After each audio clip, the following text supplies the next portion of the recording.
तो दोस्तों स्वागत है विजन आरएस क्लास में। आप सभी का स्वागत है डियर फ्रेंड। तो हमने आगे वाले सेशन में बात की थी कि राजस्थान के प्रमुख दुर्गों का सामान्य परिचय पढ़ा था। हमने किले और दुर्ग का बीच में डिफरेंस पढ़ा था। इसके बाद हमने दुर्गों का क्लासिफिकेशन देखा था, यानी हमने आचार्य शुक्र के अनुसार क्लासिफिकेशन देखा था। इसके बाद कोटली का वर्गीकरण देखा था। इसके बाद मनुस्मृति के अनुसार दुर्गों का वर्गीकरण देखा था। यानी हमने कुछ बेसिक कॉन्सेप्ट हमने क्लियर कर दिए आगे वाले सेशन में दुर्ग से संबंधित। तो हम बात करने जा रहे हैं आज राजस्थान का जो प्रसिद्ध दुर्ग है पश्चिमी सीमा पर स्थित सोनारगढ़। तो हम आज सोनारगढ़ दुर्ग को दोस्तों डिटेल से पढ़ेंगे और इस दुर्ग के बारे में कुछ इम्पोर्टेंट क्वेश्चनों के बारे में भी बात करेंगे। और आगे वाला जो मेरा सेशन रहेगा उस सेशन में आपको मैं क्विज देने का भी प्रयास करूंगा आपको मैं दुर्ग से संबंधित। तो दोस्तों मुझे उम्मीद है आप अच्छे होंगे। तो आज का सेशन हम स्टार्ट करते हैं, तो जुड़ जाइए हमारे चैनल के साथ। तो हम बात करने जा रहे हैं आज राजस्थान का प्रसिद्ध दुर्ग सोनारगढ़ दुर्ग। कौन सा दुर्ग दोस्तों? सोनारगढ़ दुर्ग।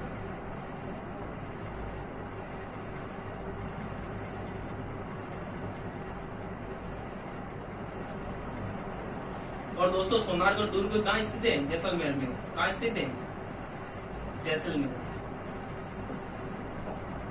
तो हम बात करने जा रहे हैं राजस्थान का एक पश्चिमी सीमा पर स्थित राजस्थान का प्रसिद्ध दुर्ग सोनारगढ़ दुर्ग के बारे में बात करने जा रहे हैं। और सोनारगढ़ दुर्ग कहाँ स्थित है दोस्तों? सोनारगढ़ दुर्ग कहाँ स्थित है? जैसलमेर में स्थित है।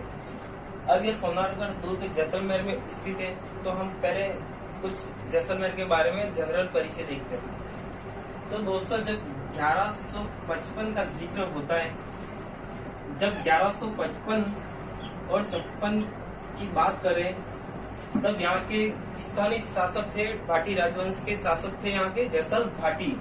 तो जैसल भाटी के द्वारा सन 1155 और 56 में जैसलमेर नगर को बसाया गया। इसके द्वारा दोस्तों जैसल भाटी के द्वारा, क्योंकि आप जानते हो कि जैसलमेर में किस राजवंश का शासक है? भाटी राजवंश का शासक। तो सोनारगढ़ दुर्ग कहाँ स्थित है दोस्तों? जैसलमेर में स्थित है। और इस जो जैसलमेर नगर है इसको 1155 और 56 में जैसल भाटी ने बसाया। इसके बाद इस जैसलमेर के कुछ उपनाम देखते हैं। तो जैसलमेर को दोस्तों म्यूजियम सिटी भी कहते हैं और इसे स्वर्ण नगरी भी कहते हैं। क्या कहते हैं इसे? स्वर्ण नगरी या म्यूजियम सिटी भी कहते हैं। अब इसे क्यों कहते हैं ये हम आगे बात करेंगे। तो कुछ सामान्य बात कर ली मैंने जैसलमेर के बारे में। जैसलमेर की स्थापना हुई थी 1155 और 56 में जैसल भाटी के द्वारा। तो हम बात करते हैं सोनारगढ़ दुर्ग के बारे में। दोस्तों हम कोई भी दुर्ग पढ़ेंगे तो दुर्ग में सामान्यतः हम दुर्ग का निर्माण किसने करवाया, इसके बाद दुर्ग का प्रवेश द्वार क्या है, इसके बाद दुर्ग की श्रेणियां क्या है, इसके दुर्ग के उपनाम क्या है और कुछ स्पेसिफिक विशेषताओं की और भी हम ध्यान देंगे। तो दोस्तों हम जैसलमेर दुर्ग का निर्माण किसने करवाया ये हम देखते हैं।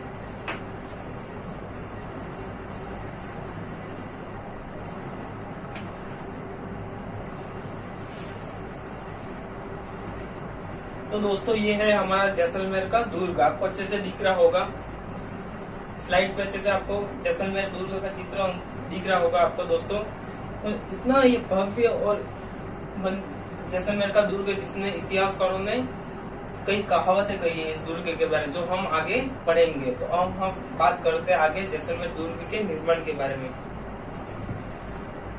तो हम बात करते हैं जैसलमेर दुर्ग के निर्माण के बारे में।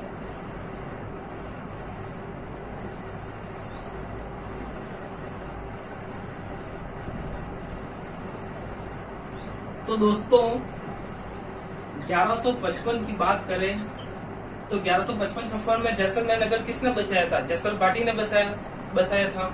तो 1155 के अंदर जैसल भाटी इस सोनारगढ़ दुर्ग का निर्माण कार्य शुरू करवाते हैं। अब करवाते हैं 1155 में जैसल भाटी। तो इस दुर्ग का निर्माण कार्य शुरू होता है, या इस दुर्ग का निर्माण 1155 में शुरू होता है। किसके द्वारा? जैसल भाटी के द्वारा। दुर्ग के निर्माण के समय जैसल भाटी की क्या हो जाती है दोस्तों? मृत्यु हो जाती है। यानी जब दुर्ग का निर्माण कार्य चल रहा होता है उसके दौरान इस जैसल भाटी की मृत्यु हो जाती है। तब अगला शासक होता है सालवाहिन द्वितीय, जो इस जैसल भाटी का क्या होता है दोस्तों? पुत्र होता है। इस जैसल भाटी का पुत्र सालवाहिन द्वितीय कौन आता है दोस्तों? सालवाहिन द्वितीय। तो दोस्तों ये जसल भाटी का पुत्र सालवाहिन द्वितीय 1164 में इस सोनारगढ़ दुर्ग का निर्माण कार्य पूर्ण करवाता है। तो 1164 में जैसलमेर दुर्ग का निर्माण कार्य किसने पूर्ण करवाया था? जसल भाटी का पुत्र सालवाहिन द्वितीय द्वारा इस सोनारगढ़ दुर्ग का निर्माण कार्य पूर्ण करवाया था। तो ये डेट अच्छे से ध्यान रखना डियर फ्रेंड। तो हमने बात की जैसलमेर दुर्ग के निर्माण के बारे में। जैसलमेर दुर्ग का निर्माण 1155 में जसल भाटी के द्वारा, इसके बाद जसल भाटी की मृत्यु हो जाती है। इसके पश्चात जसल भाटी के पुत्र सालवाहिन द्वितीय द्वारा 1164 में इस दुर्ग का निर्माण कार्य पूर्ण करवाया जाता है। इसके बाद बात करते हैं कि कोई भी दुर्ग होता है तो उसका एक प्रवेश द्वार होता है, क्योंकि प्रवेश द्वार से ही हम दुर्ग के अंदर प्रवेश कर सकते हैं। तो दुर्ग का एक एंट्री गेट होता है। तो इस सोनारगढ़ दुर्ग का एंट्री गेट क्या दोस्तों? तो इस सोनारगढ़ दुर्ग का प्रवेश द्वार के बारे में बात करते हैं। एंट्री गेट से यानी प्रवेश द्वार से दोस्तों कॉम्पिटिशन एग्जाम में बहुत क्वेश्चन इनपुट होते हैं। तो हम बात करते हैं इस सोनारगढ़ दुर्ग का प्रवेश द्वार क्या है। तो इस दुर्ग का प्रवेश द्वार,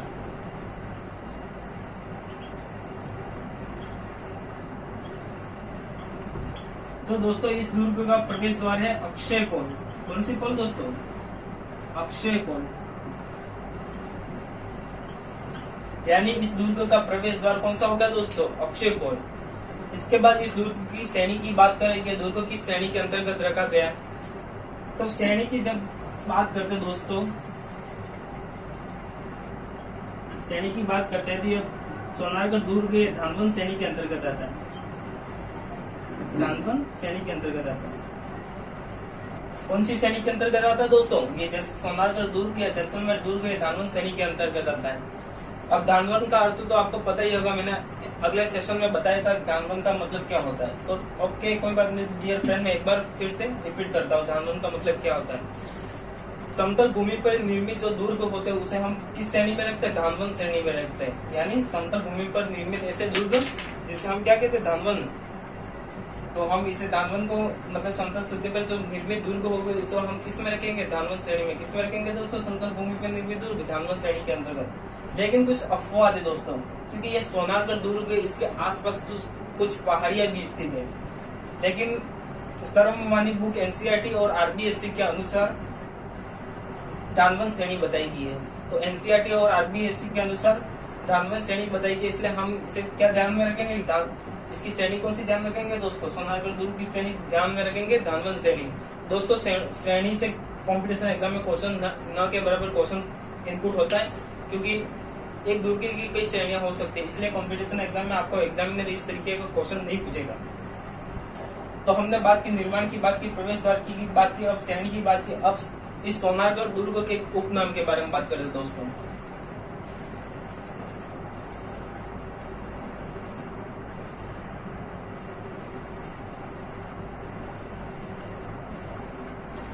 अब सोनारगढ़ दुर्ग के उपनाम के बारे में बात करते हैं। तो दोस्तों ये आपको नजर आ रहा है, ये क्या है? ये क्या है? सोनारगढ़ दुर्ग। तो इस सोनारगढ़ दुर्ग के उपनाम की बात करते हैं दोस्तों। उपनाम, इसके उपनाम दोस्तों, इस सोनारगढ़ दुर्ग के क्या उपनाम है? तो उपनाम की बात करें तो दोस्तों इस सोनारगढ़ दुर्ग को रेगिस्तान का गुलाब भी कहा जाता है। क्या कहा जाता है दोस्तों? रेगिस्तान का गुलाब।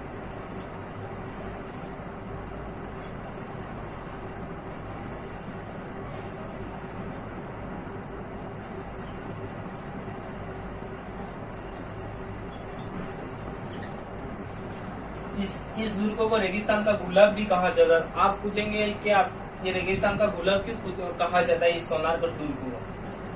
तो दोस्तों जिस तरफ बागों में गुलाब का फूल खिला रहता है, इसी तरह चारों तरफ रेगिस्तान के रेत के भरे टीलों के बीच में प्रस्तरीय दुर्ग ऐसा लगता है जैसे गुलाब की भांति खिला हुआ नजर आने के कारण इसे किसकी संज्ञा दी गई है दोस्तों? रेगिस्तान का गुलाब की संज्ञा दी गई है। जिस तरह गुलाब का फूल अपनी खूबसूरती और सौंदर्य के लिए जाना जाता है, इसी प्रकार यह सोनारगढ़ दुर्ग भी चारों तरफ रेगिस्तान के रेत के टीलों के बीच में अपनी खूबसूरती और चमक के लिए जाना जाता है दोस्तों। इसके बाद इसके अगले उपनाम क्या हो सकते हैं?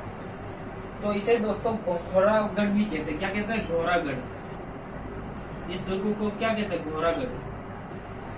अब इसे घोरागढ़ क्यों कहते हैं? आप पूछेंगे गुरुजी की इसे घोरागढ़ क्यों कहते हैं? तो दोस्तों यह सोनारगढ़ दुर्ग है। इस दुर्ग के पास में एक पहाड़ी है। एक पहाड़ी है, उस पहाड़ी का क्या नाम है दोस्तों? गोहरा पहाड़ी। एक पहाड़ी स्थित है इस दुर्ग के पास में, एक पहाड़ी स्थित है गोहरा पहाड़ी। और इस दुर्ग के पास में गोहरा पहाड़ी स्थित होने के कारण इस दुर्ग को किस नाम की संज्ञा दी गई दोस्तों? गोहरागढ़ की संज्ञा दी गई। किसकी संज्ञा दी गई दोस्तों? गोहरागढ़ की। तो आपको अच्छे से कंफर्म हो गया होगा, क्लियर हो गया होगा। इसके बाद बात करें इसका तीसरा उपनाम क्या है इस दुर्ग का? कौन सा दुर्ग का दोस्तों? सोनारगढ़ दुर्ग का। तो इसके अगले उपनाम की बात करें, जिसे राजस्थान का अंडमान भी कहा जाता है। क्या कहा जाता है? राजस्थान का अंडमान। राजस्थान का अंडमान। अब आप बोलेंगे कि गुरुजी से राजस्थान का अंडमान क्यों कहा जाता है? तो ओके फ्रेंड, मैं बताता हूँ इसे राजस्थान का अंडमान क्यों कहा जाता है। एक तो हमने बात की रेगिस्तान का गुलाब, गोहरागढ़ और राजस्थान का अंडमान। अब इस सोनारगढ़ दुर्ग को राजस्थान का अंडमान क्यों कहा जाता है? अंडमान आपको पता है दोस्तों, अंडमान एक जलीय द्वीप है। क्या द्वीप है दोस्तों? जलीय द्वीप। इस द्वीप के चारों तरफ क्या है? जल है, यानी ये जलीय द्वीप है। इसी तरह इस सोनारगढ़ दुर्ग के चारों तरफ क्या दोस्तों? रेत के टीले, यानी इस दुर्ग के चारों तरफ क्या है? रेत यानी रेगिस्तान। तो इसे किसकी संज्ञा दी गई? राजस्थान का अंडमान की संज्ञा। जिस तरह अंडमान के चारों तरफ जल राशि होने के कारण इसी तरह इस सोनारगढ़ दुर्ग के चारों तरफ इस सोनारगढ़ दुर्ग के चारों तरफ रेत के टीले होने के कारण इसे राजस्थान का अंडमान की संज्ञा दी गई, यानी अंडमान की भांति इस दुर्ग की संज्ञा दी गई है। इसके बाद हम चौथे उपनाम की बात करें, इस दुर्ग का चौथा क्या उपनाम है? तो दोस्तों इसे त्रिकुटगढ़ भी कहते हैं।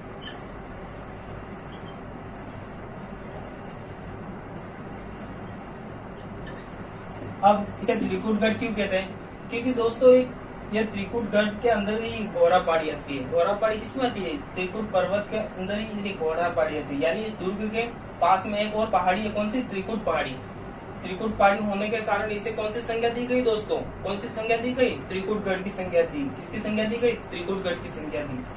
अब इसका अगला क्या उपनाम है इस दुर्ग का? सोनारगढ़ दुर्ग का अगला उपनाम क्या हो सकता है?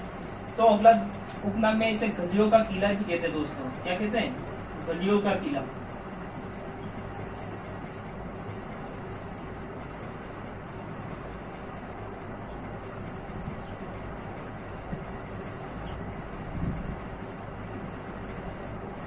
तो दोस्तों इसे गलियों का किला भी कहते हैं। अब इसे गलियों का किला क्यों कहते हैं? कि दोस्तों जब इस सोनारगढ़ दुर्ग के अंदर हम प्रवेश करते हैं, तो जब इस दुर्ग के अंदर प्रवेश करते हैं तो बहुत ही पतली और सरकरी बहुत संख्या में गलियां बनी हुई है इस दुर्ग के अंदर। इसी कारण इसे गलियों का किला किसकी संज्ञा दी गई है? गलियों के किले की संज्ञा दी गई है। इसके बाद इसे क्या कहते हैं दोस्तों? जैसांगढ़ भी कहते हैं। क्या कहते हैं दोस्तों? जैसांगढ़।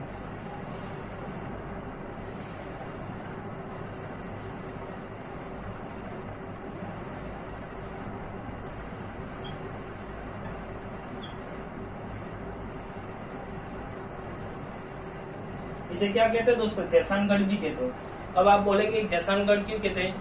क्योंकि जब इस सोनारगढ़ दुर्ग के बारे में दोस्तों कविता लिखी गई, तब कविताओं में इस सोनारगढ़ शब्द के बजाय किस शब्द का प्रयोग हुआ? इस दुर्ग के लिए जैसांगढ़ शब्द का प्रयोग हुआ। किसका प्रयोग हुआ दोस्तों? जैसांगढ़ का प्रयोग हुआ, इसलिए इसे जैसांगढ़ भी कहते हैं। किसमें प्रयोग हुआ? सिर्फ काव्य रचना में। काव्य यानी कविताओं में। काव्य रचना तो आपको पता ही होगा दोस्तों। काव्य रचना मतलब कविताओं में, काव्य रचना में।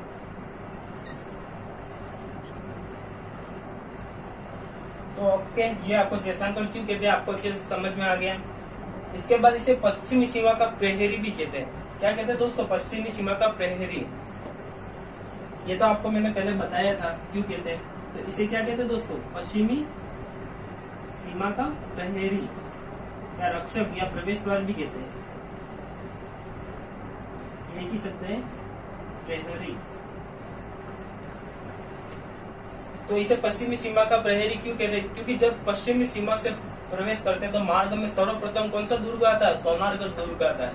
तो जब पश्चिमी सीमा से प्रवेश करने पर मार्ग में सोनारगढ़ दुर्ग आने के कारण इसे किसकी संज्ञा दी गई? पश्चिमी सीमा का प्रहरी की, या पश्चिमी सीमा का रक्षक, या पश्चिमी सीमा का प्रवेश द्वार की संज्ञा दी गई है। तो दोस्तों आपको अच्छे से क्लियर होगा कि रेगिस्तान का गुलाब क्यों कहते हैं, गोहरागढ़ क्यों कहते हैं, राजस्थान का अंडमान क्यों कहते हैं, त्रिकुटगढ़ क्यों कहते हैं, गलियों का किला क्यों कहते हैं, जैसांगढ़ क्यों कहते हैं और पश्चिमी सीमा का प्रहरी क्यों कहते हैं। इसके उपनाम को आपको अच्छे से कंफर्म हो गया होगा। तो ओके डियर फ्रेंड, हम आगे बढ़ते हैं। ये आपको अच्छे से क्लियर हो गया होगा। तो हमने निर्माण की बात कर ली, इसके बाद प्रवेश की बात कर ली, इसके बाद हमने श्रेणी की बात कर ली दोस्तों। इसके बाद हमने दुर्ग के उपनाम की बात कर ली। अब इस दुर्ग के बारे में कुछ इम्पोर्टेंट, कुछ स्पेसिफिक विशेषताओं को देखते हैं दोस्तों, जो कॉम्पिटिशन एग्जाम में बहुत ही इम्पोर्टेंट है।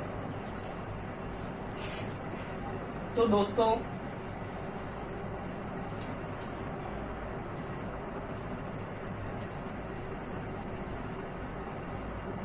ऐसा दुर्ग बना हुआ है, कैसा दुर्ग बना है दोस्तों? ऐसा दुर्ग बना है। कैसा दुर्ग बना है? ऐसा दुर्ग।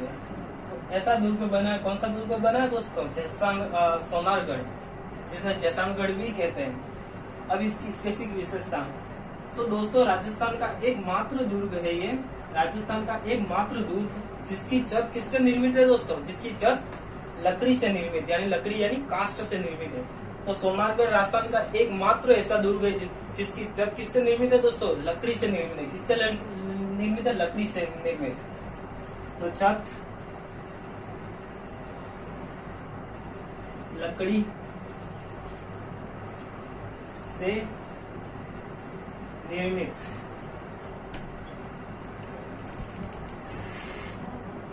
अब लकड़ी से निर्मित क्यों कहते हैं इसे? तो छत लकड़ी से निर्मित है। अब इसे लकड़ी से निर्मित, इसकी छत लकड़ी से निर्मित है। दोस्तों हमने बात की थी कि इस दुर्ग का निर्माण कब हुआ था? 1164 में जब इस दुर्ग का निर्माण हुआ था। और आज 2021 है, यानी 1164 से लगा के आज 2021 की बात करें तो कितने साल हो गए दोस्तों? 1000 साल हो गए। तो 1000 साल के अंतर इतना 1000 साल का अंतर हो गया। इसके बावजूद भी आज भी सोनारगढ़ दुर्ग की छत वैसी की वैसी बनी हुई है। आप पूछेंगे कि गुरुजी ये छत आज तक खराब क्यों नहीं हुई? क्योंकि दोस्तों ये छत जो लकड़ी से निर्मित है, इस छत पर प्रतिवर्ष गौमूत्र का लेप लगाया जाता है। किसका लेप लगाया जाता है दोस्तों? गौमूत्र का लेप लगाया जाता है। गौमूत्र का लेप लगाया जाता है प्रतिवर्ष, यानी 1164 से लगा के आज 2021 की बात करें तो 1000 साल होने के बावजूद भी आज सोनारगढ़ दुर्ग की छत वैसी की वैसी बनी हुई है। तो क्यों बनी हुई है? क्योंकि प्रतिवर्ष यहाँ पे गौमूत्र का लेप लगाया जाता है इस दुर्ग की छत पे। इसके बाद हमने छत की बात कर ली। इसके बाद और क्या विशेषता है?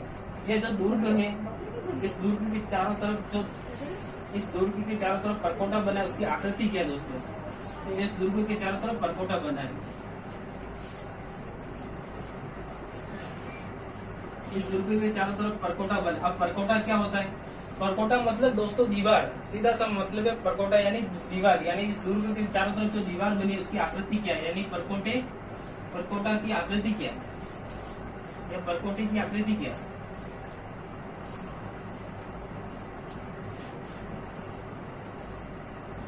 तो परकोटे की आकृति की बात करें दोस्तों, तो हमने बात की इस दुर्ग इसकी छत लकड़ी यानी काष्ठ से निर्मित है और इसमें प्रतिवर्ष गौमूत्र का लेप लगाया जाता है। इसके बाद इसका जो परकोटा बना है, यानी जो दीवार है, उसकी आकृति कैसी है दोस्तों? घाघरे नुमा। किसकी आकृति? घाघरे नुमा, यानी जिस प्रकार महिला का घाघरा होता है इसी प्रकार इसकी आकृति है। इस दुर्ग के परकोटे की आकृति यानी दीवार की आकृति है घाघरे नुमा। तो कैसी आकृति होगी दोस्तों? घाघरे नुमा।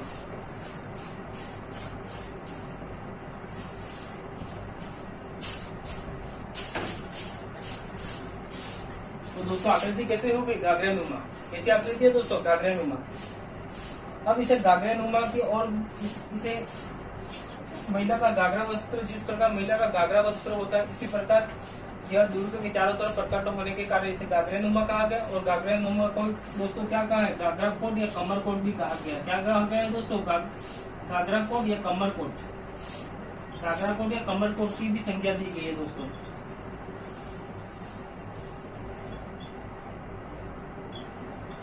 घाघरा कोट या कमर कोट की भी संज्ञा दी गई है। तो हमने दो विशेषताओं को पढ़ा दोस्तों। इस जो सोनारगढ़ दुर्ग बना है, इस दुर्ग की छत है वो लकड़ी से यानी काष्ठ से निर्मित है और प्रतिवर्ष गौमूत्र का लेप लगाया जाता है। इसके बाद इस दुर्ग के चारों तरफ जो परकोटा यानी जो दीवार बनी है उसकी आकृति कैसी है? घाघरे नुमा। घाघरे नुमा आकृति होने के कारण इस दुर्ग के चारों तरफ घाघरे नुमा आकृति होने के कारण इसे घाघरा कोट या कमर कोट की संख्या दी गई। ओके, यहाँ तक आपको अच्छे से क्लियर हो गया दोस्तों। अब हम आगे बात करते हैं, आगे क्या विशेषता है इसकी। तो दोस्तों बात करें, ये हमारा सोनारगढ़ दुर्ग है। तो बात करें 2009 दोस्तों 2009 की जब बात करें तो 2009 में इस दुर्ग से 5 रुपए का डाक टिकट जारी हुआ था। 5 रुपए का क्या हुआ था? डाक टिकट जारी हुआ था। डाक टिकट जारी हुआ था। क्या हुआ था? डाक टिकट जारी हुआ था। ओके डियर फ्रेंड, तो 2009 का जब जिक्र करें तो 2009 में इस दुर्ग से 5 रुपए का डाक टिकट जारी हुआ। अब आप पूछेंगे कि डाक टिकट क्यों जारी हुआ? तो दोस्तों आज जिस प्रकार आज 4G का जमाना है, जिस प्रकार आज मैसेजों को कितनी जल्दी तो ट्रांसफर किया जाता है, तो आज 4G का जमाना की बात करें और उस समय आज जिस प्रकार 4G का जमाना था उस जमाने में हुआ करता था डाक टिकट, और प्रत्येक फैमिली यानी प्रत्येक घर में डाक टिकट खरीदे जाते थे और डाक टिकट से सूचनाओं का आदान प्रदान होता था। तो अगर डाक टिकट जारी किया तो डाक टिकट सामान्यतः राजस्थान में तो इसका विस्तरण होगा नहीं, ये पूरे भारत में डाक टिकट फैलेगा, यानी पूरे भारत का डाक टिकट, यानी डाक टिकट तो पूरे भारत के अंदर ये रहेगा। तो मतलब इसका जो मतलब भारत के बाहर भी जाएगा डाक टिकट। तो ये इस दुर्ग यानी 5 रुपए का जब डाक टिकट जारी किया तब इस डाक के टिकट पर सोनारगढ़ दुर्ग का चित्र अंकित करवाया। किसका चित्र अंकित करवाया दोस्तों? इस डाक टिकट पर सोनारगढ़ दुर्ग का चित्र अंकित करवाया। अब इस सोनारगढ़ दुर्ग का डाक टिकट पे चित्र अंकित क्यों करवाया? क्योंकि ये दुर्ग तो राजस्थान का वैसे भी प्रसिद्ध दुर्ग था, पर इस दुर्ग को और प्रसिद्धि दिलाने के लिए डाक टिकट जारी किया। क्योंकि जब इस डाक टिकट पर चित्र अंकित कराया गया सोनारगढ़ दुर्ग, तो कोई भी फैमिली या कोई भी डाक टिकट जब खरीदेगा तो उस डाक टिकट पे जब सोनारगढ़ दुर्ग का फोटो अंकित देखेगा तो इस दुर्ग को क्या होगी दोस्तों? और प्रसिद्धि मिल जाएगी। क्या मिल जाएगी? और प्रसिद्धि मिल जाएगी। यानी इस दुर्ग को और प्रसिद्धि मिलने के लिए 2009 में 5 रुपए का डाक टिकट जारी किया गया। कौन सा दुर्ग से जारी किया गया दोस्तों? सोनारगढ़ दुर्ग से। कौन सा दुर्ग से? सोनारगढ़ दुर्ग से। इसके बाद एक इम्पोर्टेंट विशेषता की दोस्तों की बात करें, राजस्थान का एक मात्र ऐसा दुर्ग है जिस दुर्ग पर क्या बनी? फिल्म बनी। क्या दोस्तों? फिल्म क्या बनी? फिल्म बनी। तो राजस्थान का एक मात्र दुर्ग है ऐसा, राजस्थान का एक मात्र दुर्ग जिस पर क्या बनी है दोस्तों? फिल्म यानी मूवी बनी है। क्या बनी है? मूवीज बनी है। और ये मूवीज किसने बनाई थी? सत्यजीत रे ने। सत्यजीत रे ने दुर्ग पर एक फिल्म बनाई। सत्यजीत रे ने कौन सी फिल्म बनाई थी दोस्तों? सोनार किला या सत्यजीत रे? कौन सी फिल्म बनाई? सोनार किला, सोनार किला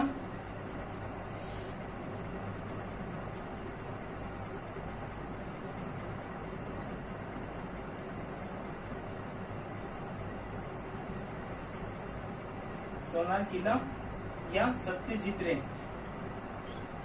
सत्य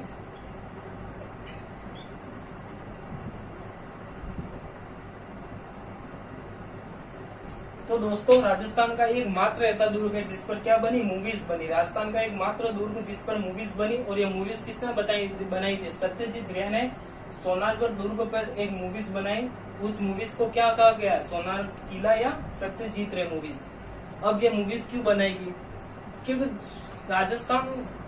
राजस्थान वीरों की भूमि रही है, और वीरों की भूमि जिसमें बहुत बड़े वीर योद्धा हुआ करते थे। तो जब इस राजस्थान की भूमि संस्कृति, इस राजस्थान की भूमि से बहुत सारी संस्कृति जुड़ी हुई है।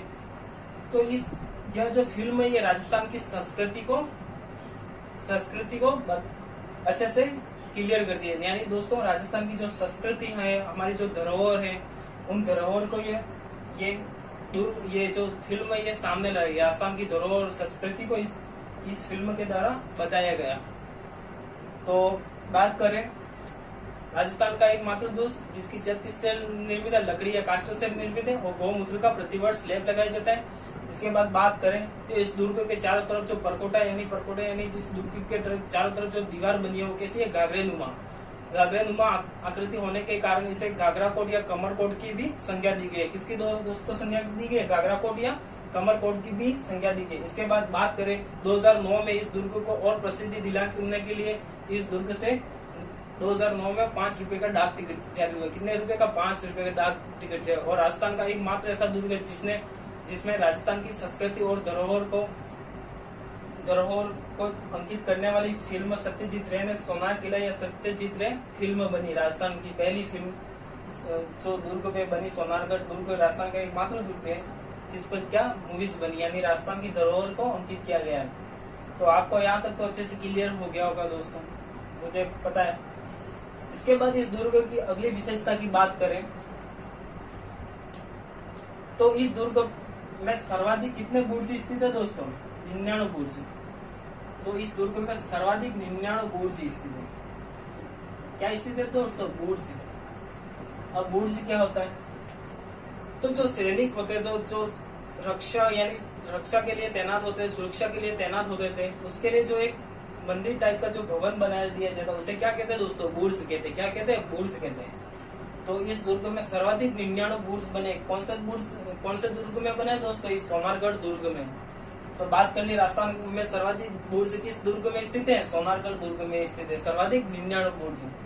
इसके बाद बात करें ये जो दुर्ग वो किससे बना है? पीले पत्थरों से निर्मित। ये दुर्ग कैसा है दोस्तों? पीले पत्थरों से निर्मित।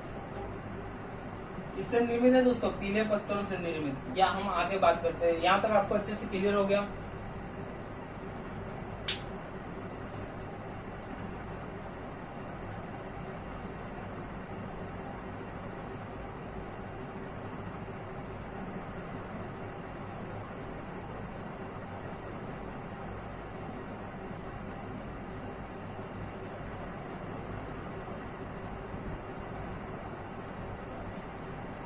तो हमने सोनारगढ़ दुर्ग में कुछ इम्पोर्टेंट विशेषताओं की और ध्यान दिया। अब हम बात करते हैं आगे। तो हम आगे बात करते हैं दोस्तों इस सोनारगढ़ दुर्ग की और विशेषताओं के बारे में बात करते हैं। तो लो जी, ये हमारा सोनारगढ़ है। क्या है? सोनारगढ़। क्या है दोस्तों? सोनारगढ़। अब ये सोनारगढ़ दुर्ग पीले पत्थरों से निर्मित है। पीले पत्थरों से निर्मित। किससे निर्मित है दोस्तों? पीले पत्थरों से भी निर्मित है। और हमने जो राजस्थान के इस सोनारगढ़ दुर्ग के उपनाम के बारे में बात की थी, तब उपनाम के बारे में हम एक उपनाम रह गया था, उससे बात करते हैं दोस्तों यहाँ पे स्वर्णगिरी। तो इस दुर्ग को दोस्तों स्वर्णगिरी भी कहते हैं। अब क्यों कहते हैं मैं आपको बताता हूँ। इस दुर्ग को दोस्तों क्या कहते हैं? स्वर्णगिरी भी कहते हैं। अब क्यों कहते हैं? तो दोस्तों ये जो सोनारगढ़ दुर्ग बना है किससे निर्मित है? पीले पत्थरों से निर्मित है। तो पीले पत्थरों से निर्मित है। और इस दुर्ग की कौन सी संज्ञा दी गई? हमने स्वर्णगिरी भी कहा गया इस दुर्ग को। तो जब दोस्तों सूर्य उदय होता था और अस्त होता था, तब सूर्य की जब लाल किरणें इन पत्थरों पे गिरती थी, तब ये पीले पत्थर सोने की भांति ऐसे चमकते और दमकने के कारण इसे किसकी संज्ञा दी गई दोस्तों? स्वर्णगिरी की संज्ञा दी गई। किसकी संज्ञा दी गई दोस्तों? स्वर्णगिरी की।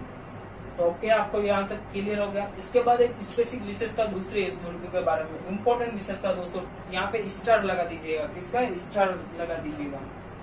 तो दोस्तों आगे बात करें, राजस्थान का एकमात्र ऐसा दुर्ग है जिसके निर्माण में चूने व सीमेंट का प्रयोग नहीं किया। किसका प्रयोग नहीं किया दोस्तों? चूने व सीमेंट का प्रयोग नहीं किया। तो राजस्थान का एकमात्र ऐसा कौन सा दुर्ग है जिसमें चूने और सीमेंट का प्रयोग नहीं किया? तो ऐसा दुर्ग कौन सा? सोनारगढ़ दुर्ग। अब आप बोलेंगे चूने और सीमेंट का प्रयोग नहीं किया, तो किसका प्रयोग किया? तो हम बात करते हैं दोस्तों किसका प्रयोग किया, ये भी बात करते हैं। तो हम बात करते हैं राजस्थान का एकमात्र दुर्ग है जिसमें चूना और सीमेंट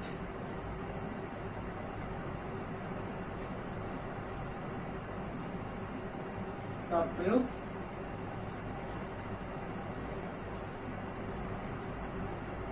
नहीं किया गया। अब आप बोलेंगे कि प्रयोग क्यों नहीं किया गया? तो दोस्तों जब इस सोनारगढ़ दुर्ग का निर्माण हो रहा था, तब सोनारगढ़ दुर्ग के निर्माण के समय चूना व सीमेंट का प्रयोग नहीं किया गया। ये राजस्थान का एकमात्र ऐसा दुर्ग है जिसमें चूना व सीमेंट का प्रयोग नहीं किया। ये कॉम्पिटिशन एग्जाम में कई बार क्वेश्चन पूछा गया दोस्तों। तो किसका प्रयोग किया गया? तो दोस्तों इस दुर्ग के निर्माण में, अगर दुर्ग का निर्माण होगा तो किस चूने व सीमेंट का प्रयोग नहीं किया तो और किसका प्रयोग किया? तो दोस्तों इस दुर्ग के निर्माण में जिप्सम का प्रयोग किया और राजस्थानी भाषा में क्या बोलते हैं, इसे खड़ी बोलते हैं। क्या बोलते हैं दोस्तों, खड़ी। क्या की थी, खड़ी की थी दोस्तों। किस पे, सोनारगढ़ दुर्ग के निर्माण पे। तो इस दुर्ग के निर्माण में किसका प्रयोग किया दोस्तों, जिप्सम। जिप्सम का प्रयोग।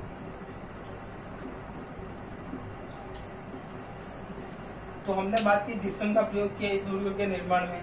अब जिप्सम को राजस्थानी भाषा में क्या कहते हैं, खड़ी। यानी क्या की, खड़ी की। क्या की दोस्तों, खड़ी की।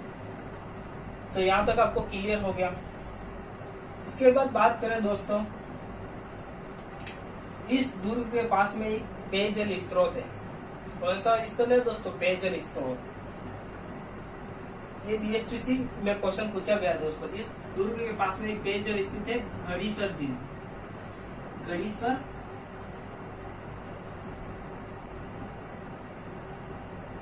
घड़ीसर या इसे गढ़सीसर भी कहते हैं दोस्तों, गढ़सीसर जी। तो दोस्तों इस दुर्ग के पास में एक पेयजल स्थित है। कौन सी पेयजल स्थित है दोस्तों, घड़ीसर या गढ़सीसर झील भी स्थित है। कौन सा दुर्ग के पास में, सोनारगढ़ दुर्ग के पास में। इसके बाद बात करें, एक कुआं स्थित है इस दुर्ग में। ये बीएसटीसी में क्वेश्चन ये पूछा गया है।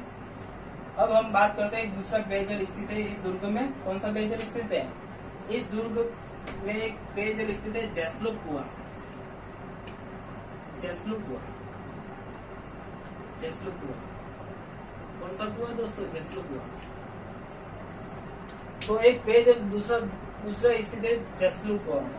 तो वहां के स्थानीय शासक थे, वहां के स्थानिक शासक थे कौन, स्थानीय वहां के जैसलमेर के स्थानीय लोगों द्वारा ऐसा कहा जाता है कि एक बार श्री कृष्ण और अर्जुन घूमते हुए इस जैसलमेर यानी इस रेगिस्तान की भूमि पर आते हैं। इस रेगिस्तान की भूमि पर आते हैं, तब ये जब इस दुर्ग में ठहरते हैं,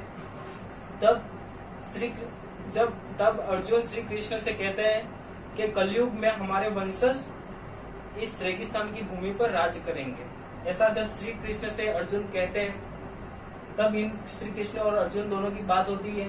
तब श्री कृष्ण कहते हैं कि जब कलयुग में हमारे वंशज इस रेगिस्तान की भूमि यानी रेगिस्तान की धरा पर राज करेंगे, तो इस रेगिस्तान में सबसे बड़ी जो समस्या है, वो सबसे बड़ी समस्या कौन सी है, जल की समस्या है। यानी सबसे बड़ी जो समस्या है वो पेयजल की समस्या है।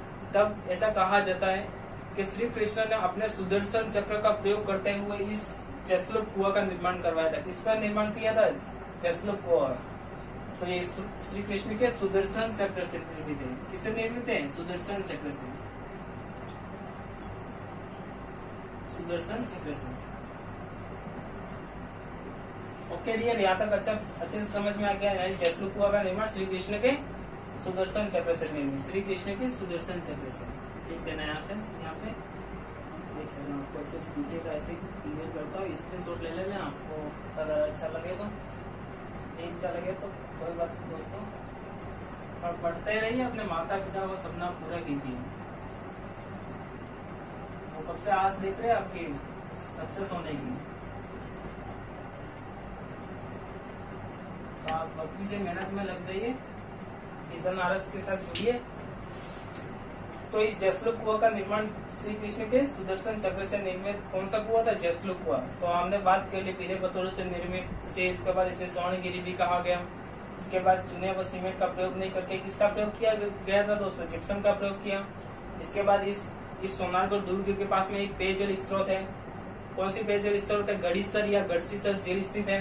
तो बीएसटीसी में ये क्वेश्चन पूछा गया है। इसके बाद इस दुर्ग के पास एक कुआं स्थित है और इस कुएं को क्या कहते हैं, जैसलूप कुआं। और ये श्री कृष्ण के सुदर्शन चक्र से निर्मित, इससे निर्मित श्री कृष्ण के सुदर्शन चक्र से निर्मित है। इसके बाद हम आगे बढ़ते हैं दोस्तों। यहाँ तक तो आपको अच्छे से क्लियर हो गया होगा।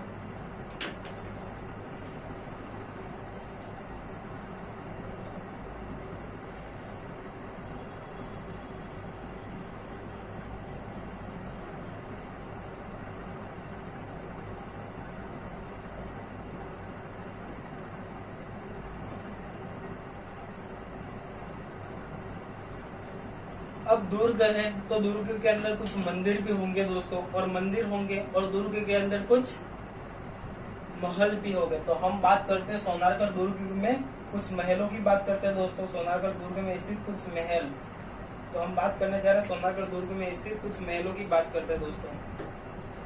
तो जो सोनारगढ़ दुर्ग है हमारा राजस्थान का जो प्रसिद्ध दुर्ग सोनारगढ़ दुर्ग, इस दुर्ग के बारे में बात करते हैं दोस्तों। तो दोस्तों इस दुर्ग के प्रमुख महल, इस दुर्ग के प्रमुख क्या पढ़ेंगे दोस्तों, हम महल पढ़ेंगे। दोस्तों हमें ये ध्यान रखना है कि हमें दुर्ग के निर्माताओं को ध्यान रखना, महल के निर्माताओं को ज्यादा ध्यान में नहीं रखना, क्योंकि कंपटीशन एग्जाम में महल के निर्माताओं के बारे में क्वेश्चन नहीं पूछा जाता है, ये आपको अच्छे से ध्यान में रखना होगा। तो सोनारगढ़ दुर्ग के महल की बात करें दोस्तों, तो यहाँ पे प्रसिद्ध महल बना हुआ है। कौन सा महल बना है दोस्तों, बादल महल। कौन सा महल बना है, बादल महल। कौन सा महल बना है दोस्तों, बादल महल। अब बात करेंगे बादल महल की क्या विशेषता है। तो जो ये दोस्तों बादल महल है, ये स्थानीय कारीगर यानी सिलावटों द्वारा निर्मित, क्या दोस्तों, सिलावटों द्वारा निर्मित, क्या दोस्तों, सिलावटों द्वारा निर्मित। और राजस्थान का सबसे ऊंचा बादल महल क्या है दोस्तों, राजस्थान का सबसे ऊंचा बादल महल, राजस्थान का सबसे ऊंचा बादल महल, सबसे ऊंचा बादल महल।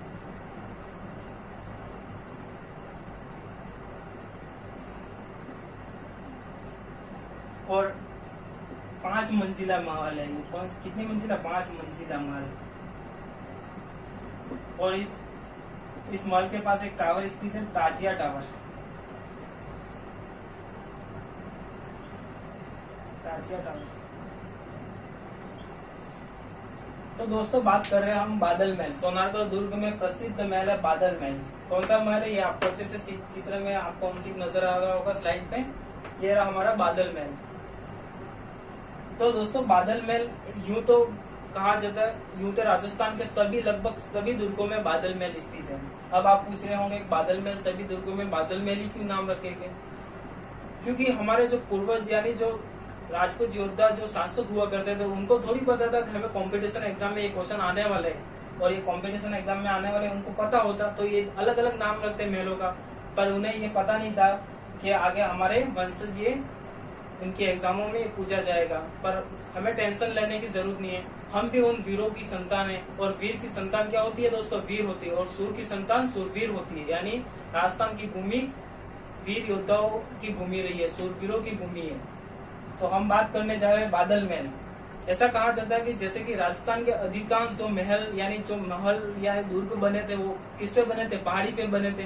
तो ऐसा कहा जाता है ओ लो जी ये बना, ये बादलों को स्पर्श करते हुए, बादलों को स्पर्श करता है, ऐसा कहा जाता है। इसलिए उसे बादल महल की संज्ञा दी गई, यानी बादलों को स्पर्श करता हुआ। इसलिए राजस्थान के लगभग सभी दुर्गों में बादल महल स्थित है। और कॉम्पिटिशन एग्जाम में किस तरीके से बादल महल से क्वेश्चन पूछेगा मैं आपको बताने जा रहा हूँ। एक बार ये बादल महल कंप्लीट कर देता हूँ सोनारगढ़ दुर्ग के बारे में। तो बादल महल यानी जो सोनारगढ़ दुर्ग का बादल महल है, इसका निर्माण सिलावटों द्वारा निर्मित, यानी सिलावटों द्वारा निर्मित मतलब दोस्तों यहाँ के स्थानीय कारीगरों द्वारा निर्मित।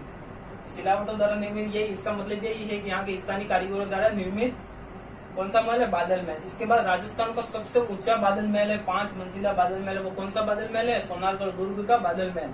इसके बाद इस दुर्ग के पास में एक टावर स्थित है। कौन सा टावर स्थित है, ताजिया टावर।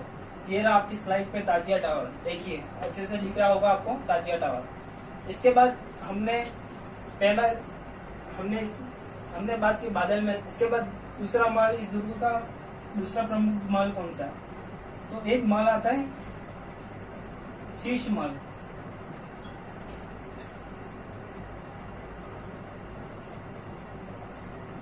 कौन सा महल आता है दोस्तों, एक आता है गज विलास।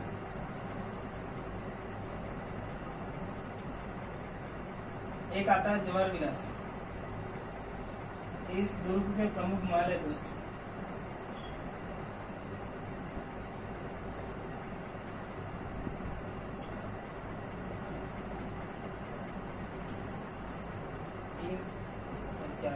इस दुर्ग के प्रमुख 4 महलों के बारे में आपको ध्यान रखना है।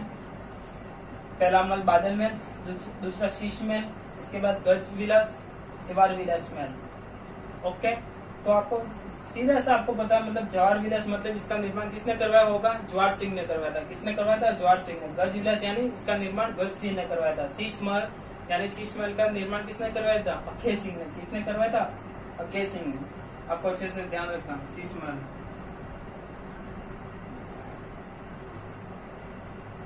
तो हमने महल की बात कर ली।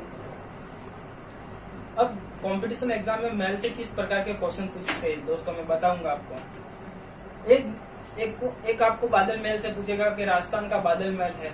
एक आपको क्वेश्चन ये पूछेगा कि राजस्थान का हाईएस्ट बादल, सबसे ऊंचा बादल महल कौन सा है। एक क्वेश्चन ये पूछेगा सोने की नक्काशी के लिए प्रसिद्ध बादल महल कौन सा है। एक पूछेगा आपको वास्तविक बादल महलों का आवास कौन सा होता है। ये 4 ऐसे क्वेश्चन है जो कंपटीशन एग्जाम में बादल महल से पूछे जाते हैं दोस्तों। हर बार की तरह इस बार भी पूछे जाएंगे कंपटीशन एग्जाम में, आपको ध्यान रखना। तो अगर आपको कंपटीशन एग्जाम में क्वेश्चन आता है राजस्थान का बादल महल है, तो आप क्या करोगे? इसमें कुंभलगढ़ यानी कुंभलगढ़ का जो बादल महल है वो उसे राजस्थान का सर्वोच्च बादल महल की संज्ञा दी। यानी राजस्थान का जो प्रसिद्ध बादल महल है वो कौन सा है? कुंभलगढ़ का बादल महल। तो राजस्थान का बादल महल है। क्वेश्चन इस तरीके से क्वेश्चन आता है, आपको कुंभलगढ़ का बादल महल करना है ऑप्शन में। इसके बाद आता है सोने की नक्काशी के लिए प्रसिद्ध बादल महल कौन सा? तो जूनागढ़ बीकानेर का जो बादल महल है वो सोने की नक्काशी के लिए प्रसिद्ध बादल महल है। इसके बाद क्वेश्चन बादल महल से पूछे कि राजस्थान का सबसे ऊंचा बादल महल कौन है। तो राजस्थान का सबसे जो ऊंचा बादल महल है, हाईएस्ट जो ऊंचा बादल महल है वो कौन सा स्थित है? सोनारगढ़ दुर्ग का बादल महल। कौन सा दुर्ग का बादल महल? सोनारगढ़ दुर्ग के बारे में बादल महल, 5 मंजिला बादल महल। इसके बाद वास्तविक बादल महलों का आवास कहाँ होता है? इस तरीके से क्वेश्चन अगर बादल महल से पूछे तो वास्तविक बादल महलों का आवास कहाँ होता है? नागौर के बादलों महलों का वास्तविक, नागौर के जो बादल महल है ऐसा इतनी मतलब नक्काशी के लिए प्रसिद्ध है कि ऐसा लगता है कि जैसे वास्तविक बादल महलों का आवास होता है। वास्तविक बादलों को स्पष्ट किए ऐसा आवास होता है नागौर के बादल महलों का। यानी वास्तविक बादल महलों का आवास कहाँ होता है? नागौर के बादल महलों का। तो बादल महल हमने इस सोनारगढ़ दुर्ग के बारे में, महल के बारे में बात कर ली। इसके बाद हमारे राजस्थान के कंपटीशन एग्जाम, चाहे वन रक्षक हो या पुलिस हो, पुलिस कांस्टेबल हो, एसआई हो या सिविल सर्विस हो, तो बादल महल से किस तरीके से क्वेश्चन पूछते हैं मैंने आपको अच्छे से क्लियर कर दिया। ओके, अब हम इस दुर्ग के अंदर कुछ मंदिरों की बात करते हैं, क्योंकि दुर्ग है तो दुर्ग के अंदर कुछ दार्शनिक स्थल भी हो गए। तो इस दुर्ग के प्रमुख दार्शनिक स्थलों की बात करते हैं। ये भी कॉम्पिटिशन एग्जाम में महत्वपूर्ण बिंदु है। तो इस दुर्ग के अंदर दार्शनिक स्थल की बात करें यानी मंदिर की बात करें, इस दुर्ग के प्रमुख मंदिर कौन से हैं? यानी सोनारगढ़ दुर्ग के प्रमुख मंदिर। तो मंदिर की बात करें तो इस दुर्ग का प्रसिद्ध एक मंदिर आता है लक्ष्मीनाथ जी का मंदिर। कौन सा मंदिर आता है? सोनारगढ़ दुर्ग के अंदर लक्ष्मीनाथ जी का मंदिर। किसका मंदिर आता है दोस्तों? लक्ष्मीनाथ जी का मंदिर। लक्ष्मीनाथ जी का मंदिर। दोस्तों आपको पता ही है, मैंने बताया कि जैसलमेर में भाटी राजवंश का शासक है। किसका शासक है? भाटी राजवंश का शासक होता है। तो भाटी राजवंश यानी जैसलमेर शासकों के आराध्य देव लक्ष्मीनाथ जी कहलाते हैं। यानी लक्ष्मीनाथ जी को जैसलमेर शासकों के आराध्य देव कहा जाता है। तो जैसलमेर शासकों के आराध्य देव कौन से हुए? लक्ष्मीनाथ जी आराध्य देव। आराध्य देव, तो ये जैसलमेर शासकों के क्या है? आराध्य देव। यानी लक्ष्मीनाथ जी जैसलमेर शासकों के क्या हुए दोस्तों? आराध्य देव। किसके? जैसलमेर शासकों के। पूरा लिखता हूँ ना आपको अच्छे समझ।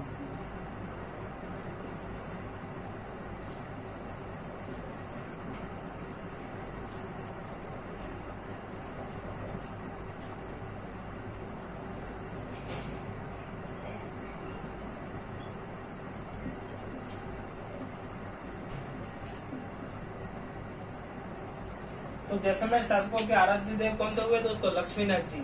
तो लक्ष्मीनाथ जी को जैसलमेर शासकों के आराध्य देव भी कहा जाता है और इस दुर्ग का प्रसिद्ध मंदिर है लक्ष्मीनाथ जी का मंदिर। इसके बारे में बात करें, इसके बाद जो ये लक्ष्मीनाथ जी की मूर्ति है ये मेड़ता नागौर से लाई जाती है। कहाँ से लाई जाती है दोस्तों? मेड़ता नागौर से। ये जो लक्ष्मीनाथ जी की मूर्ति है ये कहाँ से लाई जाती है? मेड़ता नागौर से। एक नागौर के अंदर जगह है मेड़ता, तो मेड़ता नागौर। मेड़ता नागौर से मूर्ति लाई जाती है, मूर्ति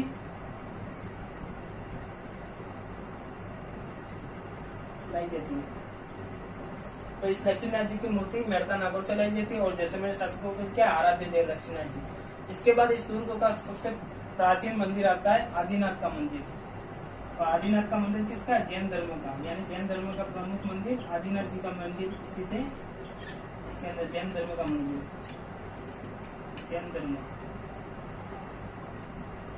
धर्म का मंदिर। और ये जो सोनारगढ़ दुर्ग है, इस सोनारगढ़ दुर्ग का सबसे प्राचीन मंदिर है। कौन सा? आदिनाथ जी का मंदिर, यानी प्राचीन मंदिर। इस दुर्ग का क्या दोस्तों? प्राचीन मंदिर।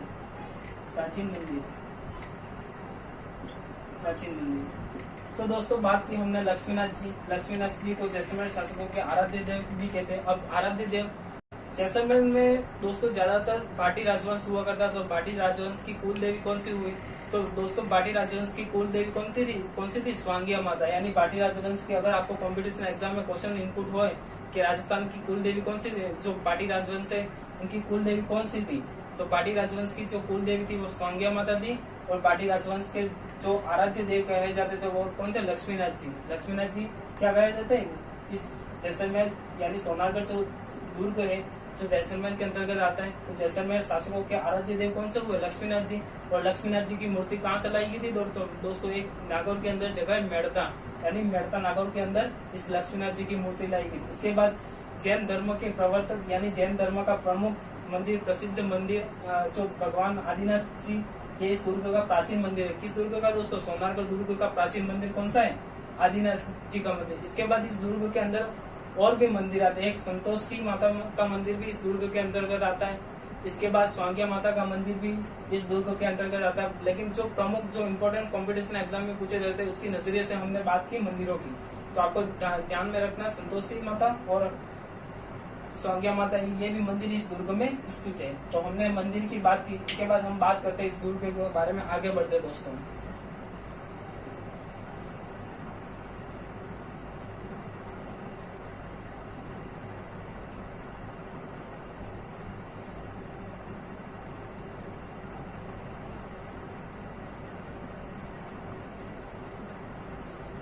तो दोस्तों बात कर ली हमने महल मंदिर की, बात कर ली जैसलमेर के बारे में। अब हम जैसलमेर के बारे में बात करते हैं दोस्तों। जो जैसलमेर दुर्ग है इसमें कितने साके हुए हैं? अब साके क्या होते हैं? तो राजस्थान का एकमात्र ऐसा दुर्ग है सोनारगढ़, राजस्थान का एकमात्र ऐसा दुर्ग है जिसमें कितने साके हुए? 2.5। राजस्थान का एकमात्र ऐसा दुर्ग है सोनारगढ़ जिसमें 2.5 साके हुए। अब आप बोलेंगे कि गुरुजी साके क्या होते हैं, तो आपको मैं बताता हूँ साके क्या होते हैं। साके क्या होते हैं? तो इस दुर्ग में कितने साके हुए दोस्तों? 2.5 साके। 2.5 साका कौन से दुर्ग में हुआ? सोनारगढ़ दुर्ग में। अब साका क्या होता है? अब आप पूछेंगे कि गुरुजी ये साका क्या होता है, तो मैं आपको बताता हूँ। एक होता है सती, एक होता है महासती,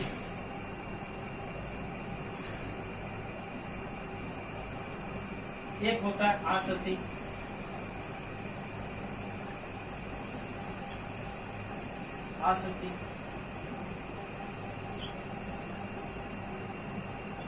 एक होता है आसती, एक होता है महासती, एक सती, एक होता है केसरिया, एक होता है महासती। वो महासती है, महासती है दोस्तों, डिफरेंस है। एक होता है केसरिया,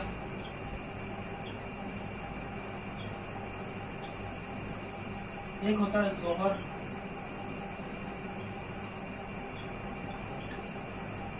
एक होता है शाखा। क्या होता है? शाखा। अब ये क्या होते हैं? सती, महासती, आसती, महासती, केसरिया, जोहर और शाखा, ये क्या है दोस्तों?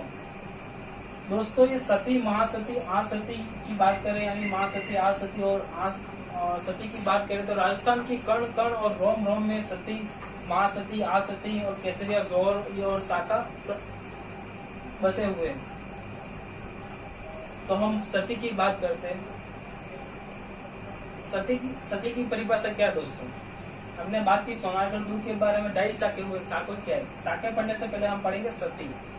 ये कुछ मैं आपको क्लियर करा रहा हूँ, ये बाकी ये आपको इतिहास में आगे बढ़ेंगे दोस्तों हम अच्छे से। पहले मैं आपको यहाँ से क्लियर कर देता, क्योंकि यहाँ शाखा शब्द है तो शाखा इसका मतलब इसका जो परिभाषित कर देता है इस सबका मतलब क्या, और साथ लास्ट में आपको शाखे का मतलब क्या मैं बता देता हूँ। तो सती मतलब दोस्तों किसी महिला की मृत्यु हो, किसी महिला के पति की मृत्यु हो जाती है तो उस पति की मृत्यु के अंतिम समय में जो पति का शव होता है उस शव के साथ जो जीवित महिला होती है वो अपने पति के शव के साथ अपने पति के शव के साथ जिंदा जल जाती है, उसे क्या बोलते हैं दोस्तों, सती। यानी किसी महिला का पति की मृत्यु हो जाती है तो महिला के पति के अंतिम समय में उस शव के साथ महिला का सती हो जाना, यानी जिंदा जल जाना अपने पति की शव यानी चिता के साथ में, तो उसे क्या कहते हैं, सती। और राजस्थान की प्रथम सती कौन हुई है दोस्तों, संपल कंवर। ध्यान रखना, ये मैं बता रहा हूँ आपको, संपल कंवर।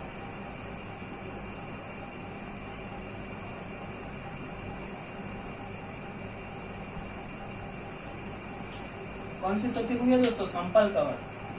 तो राजस्थान की प्रथम सती कोई हुई, कौन हुई दोस्तों, संपल कंवर। तो आपको ये अच्छे से पता हो गया। अब महासती क्या होता है, तो महासती किन कारणों के वजह से पति पत्नी से दूर हो, तो ऐसे समय में जब पति की मृत्यु हो जाती है और ये सूचना जब अपने पत्नी को पता चलती है, तब पत्नी जब पति की मृत्यु की जानकारी जब पत्नी को पता चलती है तब पत्नी अपने पति की किसी निशानी के साथ सती हो जाती है, उसे क्या कहते हैं दोस्तों, महासती। यानी अपने पति की किसी निशानी के साथ उस महिला का जीवित जल जाना क्या कहलाता है दोस्तों, महासती। और राजस्थान की महासती हुई है उमा देव। कौन हुई है दोस्तों, उमा देव। और उमा देव को क्या कहते हैं दोस्तों, रूठी रानी। आपको पता होगा रूठी रानी। रूठी रानी का महल भी बना तारागढ़ अजमेर में, रूठी रानी। तो महासती, अब उमा देव की बात करें हमने तो हम इसका उदाहरण लेते हैं उमा देव का। उमा देव जैसलमेर के शासक थे 1550 के अंदर में।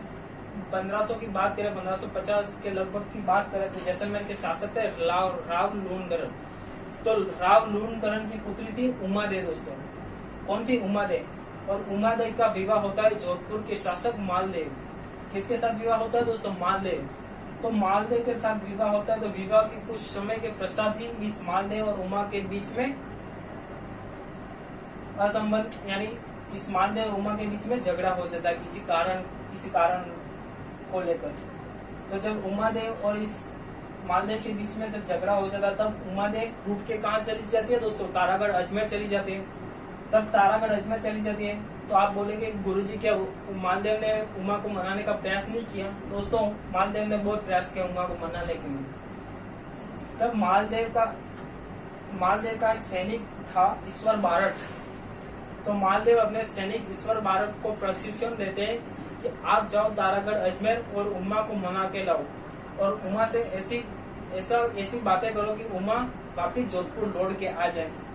ऐसा प्रशिक्षण दे रहे कौन, मालदेव ईश्वर बारट को अजमेर, तारागढ़ अजमेर जाने के लिए, उमा को मनाने के लिए। तब ये जानकारी पता चलती है अन्य रानी को। तो क्या अन्य रानी कति चाहेगी कि उमा वापिस जोधपुर लौट के आए? नहीं चाहेंगी। क्यों नहीं चाहेंगी? क्यों, उमा अगर जोधपुर लौट के आएंगी तो इसका विशेष प्रेम जो संबंध होगा वो मालदेव के साथ होगा। यानी मालदेव का जो विशेष प्रेम संबंध होगा वो किसके साथ हो जाएगा दोस्तों, उमा के साथ। क्योंकि उमा इतनी देर से इतने समय तक रूठ के रही है तो विशेष प्रेम संबंध किसके साथ हो जाएगा, उमा देव के साथ। यानी मालदेव का विशेष प्रेम संबंध उमा के साथ हो जाएगा। एक ये भी कारण है। और एक कारण ये भी था कि अन्य रानियों का ग्राफ डाउन हो जाता, यानी उमा वापिस जोधपुर लौट के आ जाती तो अन्य रानियों का ग्राफ डाउन हो जाता और ये रानियां, दूसरी रानियां कतई नहीं चाहती है। जब दूसरी रानी को ये बात पता चलती है कि मालदेव ईश्वर बारट को उमा देव को मनाने के लिए तारागढ़ अजमेर भेजते हैं, तब अन्य रानियां, एक दूसरा सैनिक होता है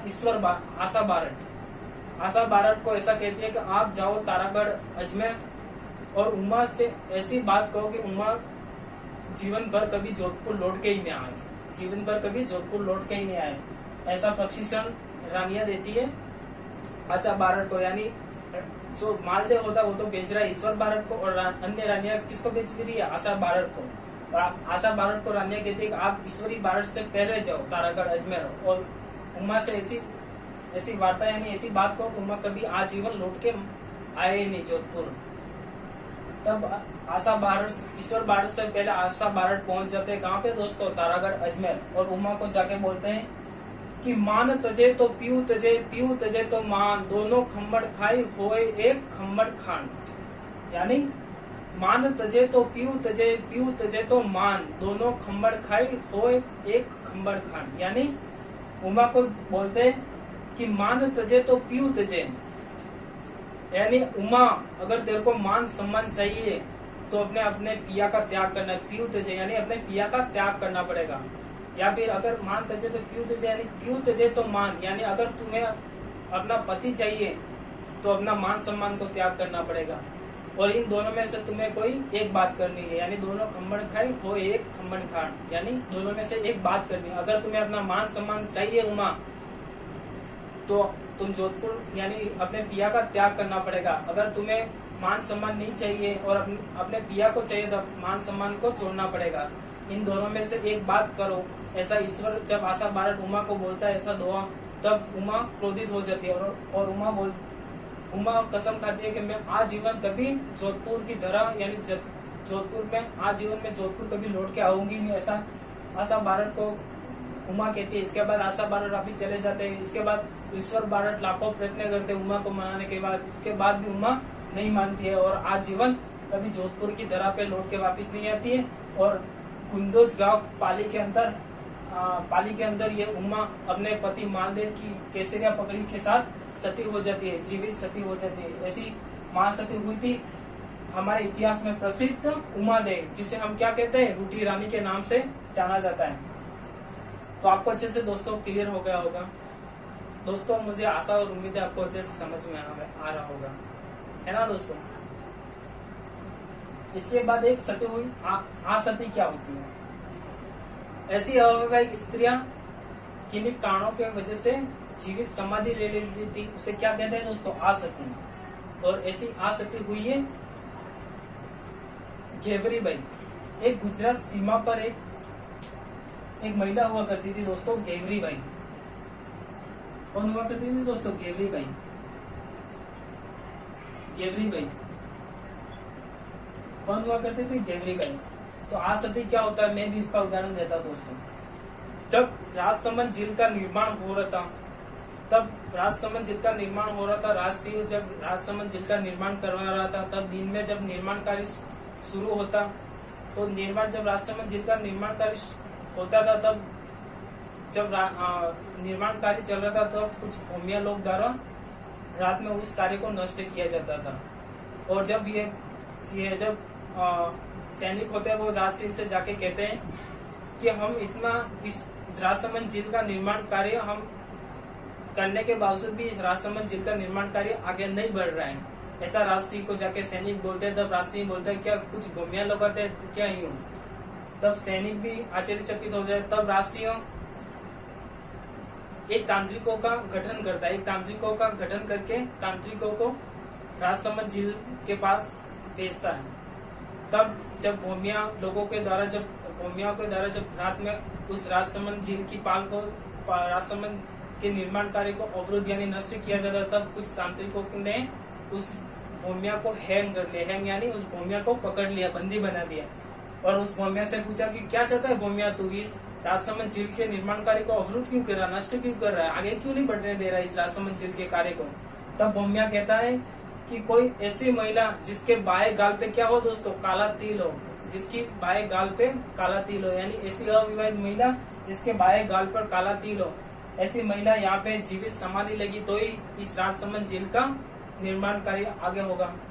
अब ऐसा भूमिया शर्त रखता है, तो जो तांत्रिक होते हैं वो भी हैरातंगे से रह जाते हैं, चकित हो जाते हैं। ऐसा जब जाके वो तांत्रिक राशि को बताते हैं, राशि भी कहते कि ये कैसी शर्त है, ये तो राशि भी आश्चर्यचकित हो जाते। तब गुजरात की सीमा के पास एक रहती थी घेवरी बाई, जिसके बाएं गाल पे काला तिल था।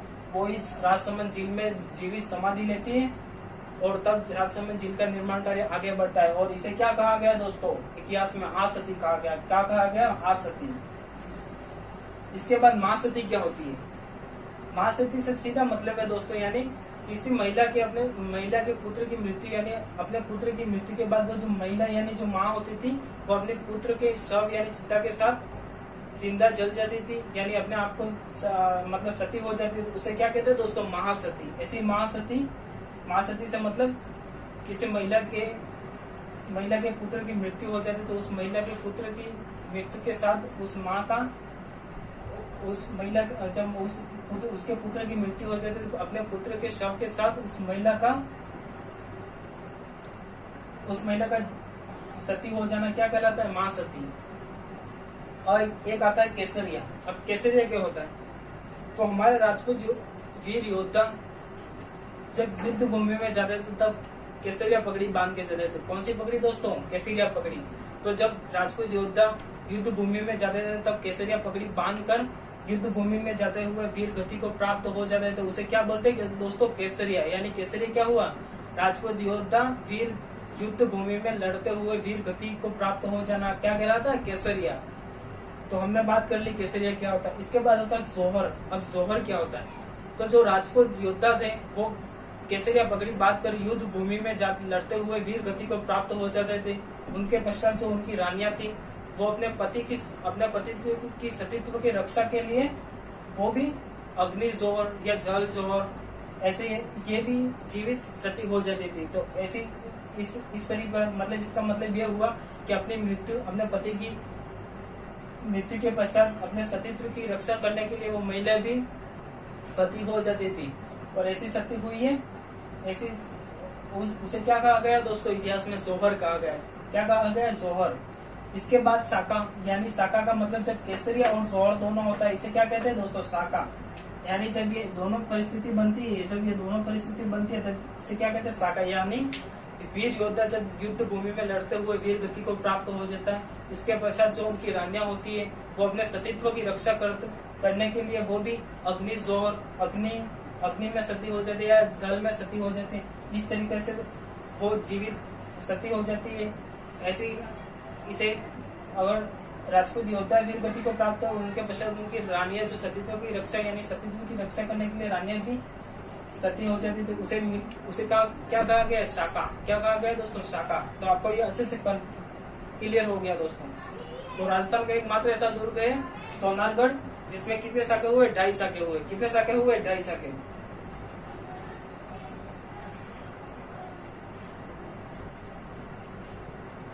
इसके बाद हम बात करते हैं साके, मतलब हमने साके की परिभाषा देख ली दोस्तों। अब बात करते हैं सोनारगढ़ दुर्ग यानी जैसलमेर का जो दुर्ग है, इस सोनारगढ़ दुर्ग को क्या कहते हैं दोस्तों, जैसलमेर दुर्ग भी कहते हैं। तो इस जैसलमेर दुर्ग या सोनारगढ़ दुर्ग का प्रथम शाखा कब हुआ था, दोस्तों, 1312 के अंदर जैसलमेर के शासक थे मूलराज द्वितीय। यानी 1312 का जब जिक्र करें तो इस जैसलमेर के शासक थे मूलराज द्वितीय। अब आक्रमण होगा तो ही दोस्तों शाका होगा, शाका केसरिया जोहर होगा। तो आक्रमण किसका होता है दोस्तों, आक्रमण किसका होता है, तो दोस्तों उस समय शासक थे अलाउद्दीन खिलजी राजवंश के शासक अलाउद्दीन खिलजी का क्या होता है दोस्तों, आक्रमण। खिलजी राजवंश के शासक अलाउद्दीन खिलजी का आक्रमण होता है और मूलराज द्वितीय लड़ते हुए वीर गति को प्राप्त हो जाते हैं, यानी केसरिया करते हैं। और उनकी रानियां क्या करती है दोस्तों, जोहर करती है। और इसे क्या कहा गया, शाका। यानी राजस्थान का यानी सोनारगढ़ दुर्ग का प्रथम शाखा कब हुआ था, 1312 में। इसके बाद बात करें आगे, तो इस सोनारगढ़ दुर्ग के बारे में बात करें तो इस सोनारगढ़ दुर्ग का दूसरा शाखा कब हुआ था। तो दोस्तों जब जिक्र करें 1370 और 71 की बात की जाती है, 1370 और 71 की बात करें तब जैसलमेर के शासक थे राव दुद्धा। कौन शासक थे दोस्तों, दुद्धा। यानी राव दुद्धा शासक थे जैसलमेर। इस सोनारगढ़ दुर्ग के शासक थे 1370-71 में शासक थे दुद्धा। तब तुगलक वंश के शासक फिरोज शाह तुगलक का आक्रमण होता है। किसका आक्रमण होता है दोस्तों, फिरोज शाह तुगलक।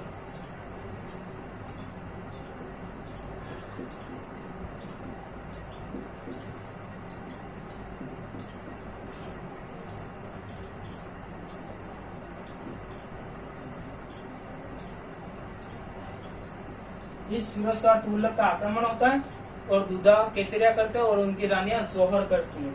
तो 1370 और 71 में जैसलमेर यानी जैसलमेर दुर्ग या सोनागढ़ दुर्ग का दूसरा शाखा होता है। इसके बाद एक होता है अर्ध शाखा। हमने 2 शाखा की बात कर ली और 2 यानी आधा यानी ढाई हुआ, 2 यानी आधा ढाई हुआ।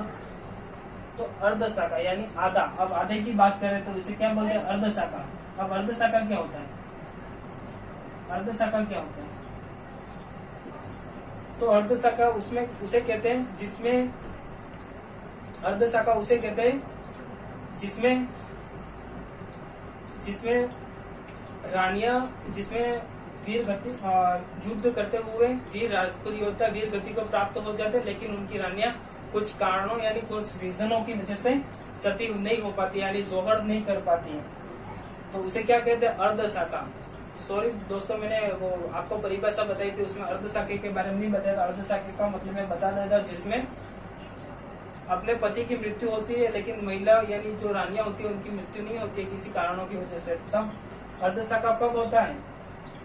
अर्ध मतलब अर्धशतक मतलब 50। और कौन सा अर्धशतक? 15 यानी 15 अर्धशतक। यानी इस जैसलमेर या सोनागढ़ दुर्ग का अर्ध शाखा कब होता है? 1550 में। कब होता है दोस्तों? 1550 में।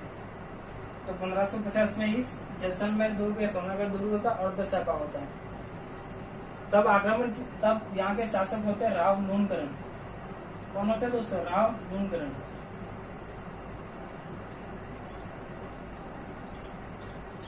तब यहाँ के शासक होते हैं राव लूणकरण और आक्रमण होता है अमीर अली का, कांधार शासक अमीर अली।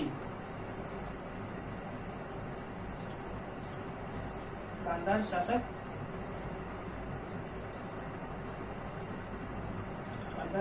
अमीर अली।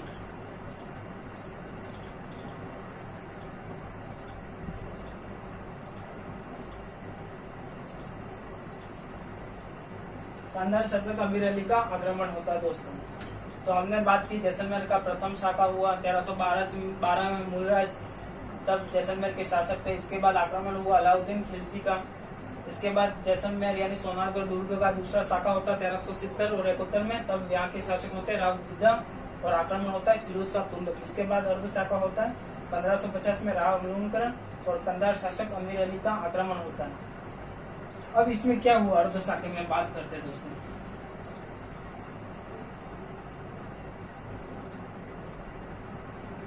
तो आक्रमण की बात करें दोस्तों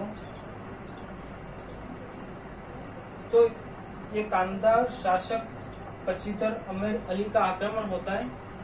तब ये अमीर अली क्या करता है? जैसलमेर यानी सोनागढ़ दुर्ग के अंदर जो रानियां होती है उन रानियों को पहले बंधक बना लेता है और बंधक बनाने के बाद जब युद्ध करता है तब युद्ध भूमि में लड़ते हुए राव लूणकरण वीर गति को प्राप्त होते हैं यानी केसरिया करते हैं। और रानियां जो अमीर अली बंधक बनाने के बाद वो रानियां जोहर नहीं कर पाती है, इसलिए इसे क्या इतिहास में क्या कहा है? अर्ध शाखा। तो हमने ये आपको कॉन्सेप्ट क्लियर हो गया।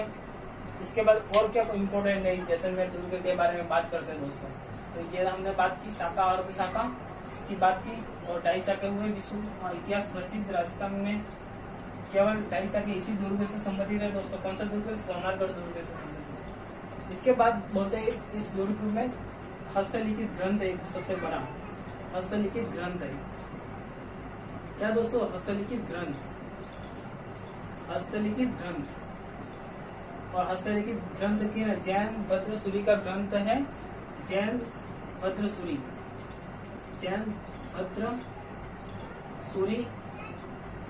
ग्रंथ इसी दुर्ग में स्थित यानी जैन भद्रसूरी ग्रंथ किस दुर्ग में स्थित है? सोनागढ़ दुर्ग में। इसके बाद अमीर अली यानी अबुल फजल इस दुर्ग के बारे में क्या कहते हैं दोस्तों? अबुल फजल इतिहासकार है। अबुल फजल इस दुर्ग के बारे में क्या कहावत बोलते हैं? क्या कहते हैं? तो बात करते हैं अबुल फजल की। इसकी बात करते हैं दोस्तों अबुल फजल की।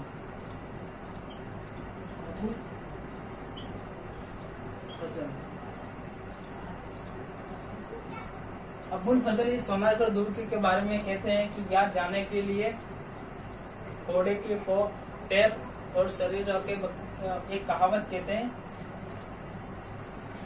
कि घोड़ा कीजिए काक का, पग कीजिए पाषाण, शरीर राखे बख्तर पर, ते पहुंचे जैसाण। कहाँ पहुंचे? ते पहुंचे जैसाण। यानी घोड़ा कीजिए काक का, घोड़ा कीजिए काक का,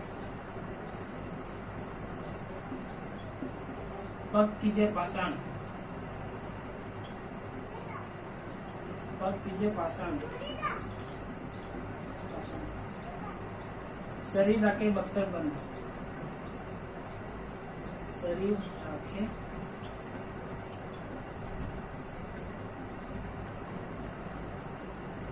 बख्तर बंद।